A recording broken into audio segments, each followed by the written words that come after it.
피로 새긴 하얀 이정표. 한때 태식의 자부심이었던 집안은 이제 붉은 압류 딱지들이 점령한 전쟁터와 같았습니다. 무너진 사업의 잔해 속에서 그를 더욱 짓누르는 것은 치매로 기억을 잃어가는 어머니 옥순의 가녀린 숨소리였습니다. 텅 빈 금고보다 더 시린 것은 내일의 끼니를 걱정해야 하는 비참한 현실이었습니다. 며칠 밤을 독주와 눈물로 지새우던 태식은 결국 인간으로서 참아해서는 안 될 비정한 선택을 가슴에 품고야 말았습니다. 가난은 모정모정이라는 가장 성스러운 감정조차 도려내야 할 혹독한 짐으로 뒤바꾸어 놓았습니다. 태식은 창밖의 구름을 보며 어린아이처럼 웃고 있는 옥순에게 다가가 낡은 외투를 입혔습니다. 어머니, 날씨가 참 좋아요. 우리 산으로 소풍 가요. 옥순은 아들의 말에 손을 맞잡으며 환하게 미소 지었습니다. 그 천진난만한 웃음이 태식의 심장을 칼로 베는 듯 했지만 그는 애써 감정을 지운 채 어머니의 뼈만 남은 마른 손을 잡았습니다. 그것은 평생 자신을 위해 헌신한 여인에게 건네는 마지막이자 가장 잔인한 배신의 손길이었습니다. 낡은 트럭은 짐승의 울음소리 같은 엔진음을 내며 거친 산길을 기어 올라갔습니다. 헤드라이트가 비추는 기괴한 나무 형상들은 마치 태식의 죄를 꾸짖는 감시자들처럼 보였습니다. 옥수는 차창에 이마를 기댄 채 낮은 목소리로 자장가를 흥얼거렸습니다. 그녀의 기억은 조각나 흩어지고 있었지만 옆자리에서 느껴지는 아들의 온기만은 그녀의 세상을 채우는 유일하고도 거대한 진실이었습니다. 트럭이 갈 수 없는 험준한 산등성이에 이르자 태식은 옥순을 등에 업었습니다. 한때 우주처럼 넓고 든든했던 어머니의 등은 이제 한 줌재처럼 가볍고 작아져 있었습니다. 태식은 가파른 경사를 오르며 헐떡이는 숨속에 죄책감을 삼켰습니다.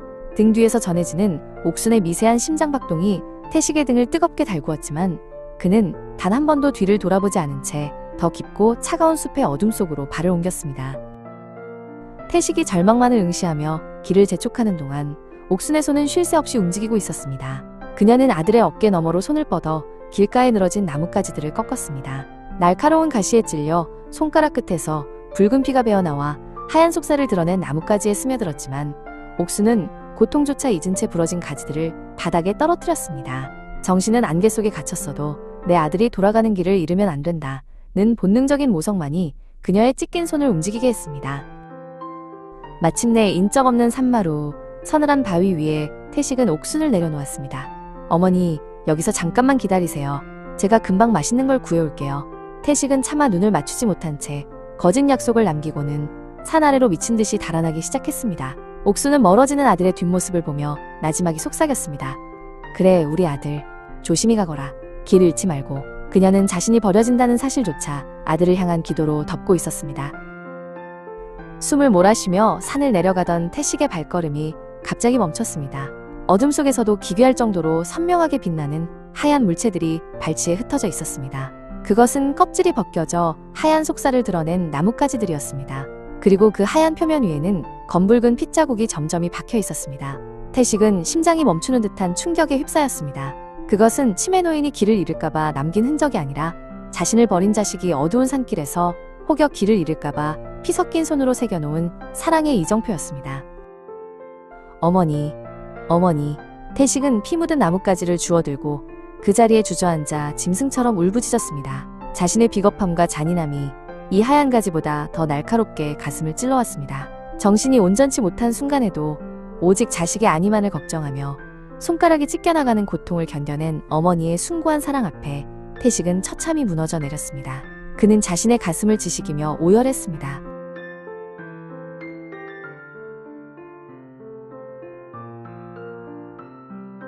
태식은 미친 듯이 다시 산을 거슬러 올라가기 시작했습니다.